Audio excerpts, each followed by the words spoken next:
A ver, hoy vamos a meternos de lleno en una de las batallas de ideas más importantes de la historia.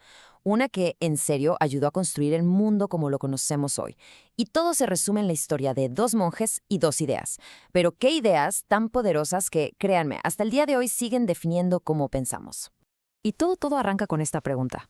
A lo mejor hoy no suena algo súper académico, ¿no? Pero, en el siglo XIII, esta simple pregunta provocó una crisis pero monumental en toda Europa. Básicamente, puso a pelear dos formas completamente distintas de entender qué es la verdad. Ok, vámonos al origen del pleito. ¿Cómo empezó todo? Pues resulta que de repente reaparecieron los textos de un filósofo griego de la antigüedad, y para este regreso, la Iglesia, la verdad, no estaba para nada preparada. Para que nos demos una idea de qué tan grande era el problema, hay que pensar en esto. Por casi 800 años, las ideas y la lógica de Aristóteles, pues como que se perdieron en Europa. Y cuando sus libros vuelven a aparecer gracias a eruditos árabes, fue una bomba, una verdadera explosión intelectual.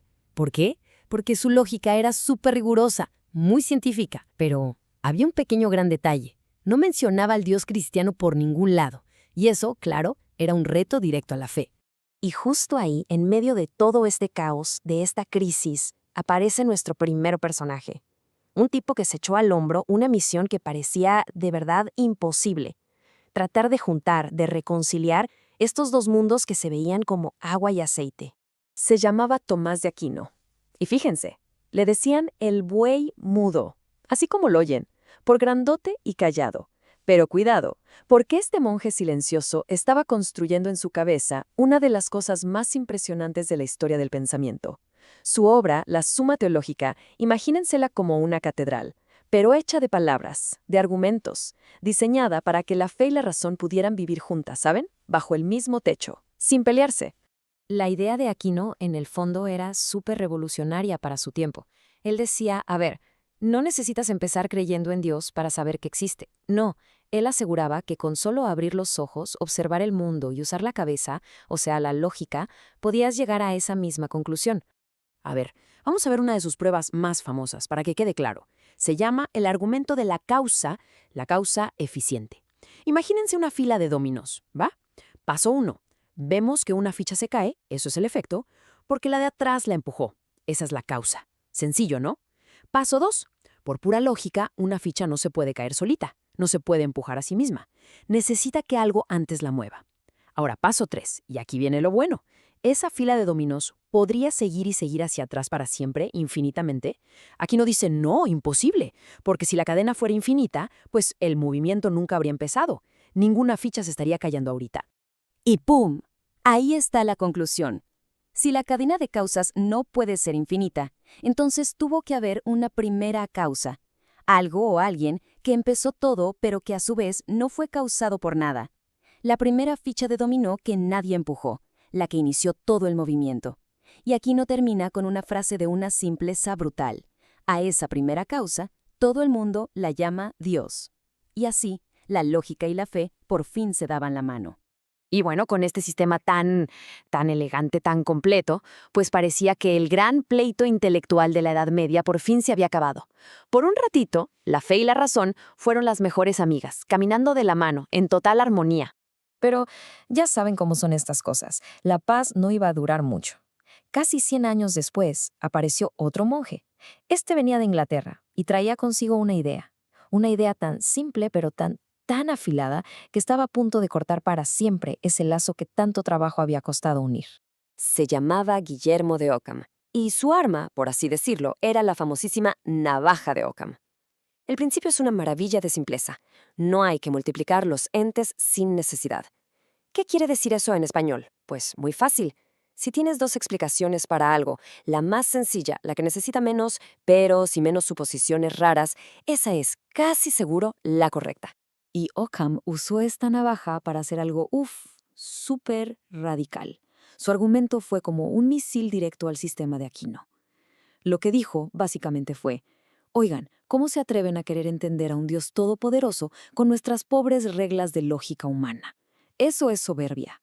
Para él, la cosa era simple. La fe es la fe, y la ciencia o la razón es la ciencia, y no hay que revolverlas. Punto. Y pum. Así de fácil. Con esa idea, toda esa catedral intelectual que Aquino había construido se vino abajo. El impacto de separar la fe de la razón fue de verdad inmediato y cambió todo. Pero ojo, esta idea de Occam tuvo una consecuencia gigantesca, una que a lo mejor ni él mismo se esperaba. Y esta consecuencia le abrió la puerta a una era completamente nueva para la mente humana. Miren, al firmar este divorcio entre fe y razón, Occam, quizás sin querer, le dio su libertad a la razón.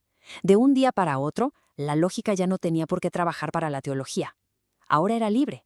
Libre para investigar el mundo físico con sus propias reglas, observar, experimentar, sacar conclusiones, y sin tener que pedirle permiso a nadie.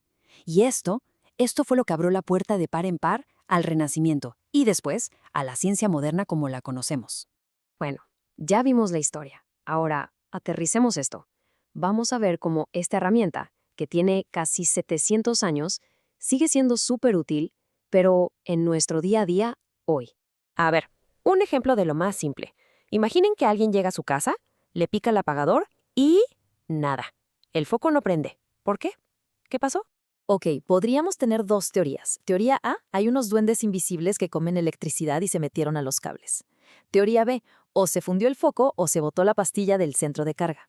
Aquí es donde entra la navaja de Occam. Y no lo piensa dos veces. Se va por la teoría B. ¿La razón? Pues porque para creer en la teoría A, tenemos que suponer que existen los duendes, que son invisibles y que encima les gusta comer electrones. Son demasiadas cosas. La teoría B, en cambio, se basa en cosas que ya sabemos que pasan. Es, por donde se le vea, la explicación más sencilla.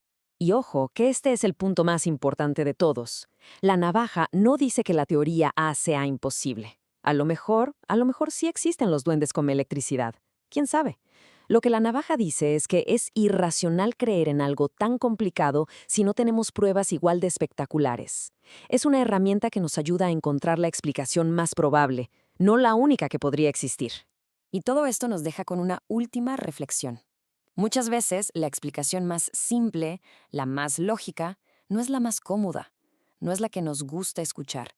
Así que valdría la pena preguntarnos, ¿qué duendes modernos usamos hoy? ¿Qué explicaciones súper complicadas nos inventamos para no tener que aceptar una verdad que, aunque sea más sencilla, chance ya es más difícil de tragar?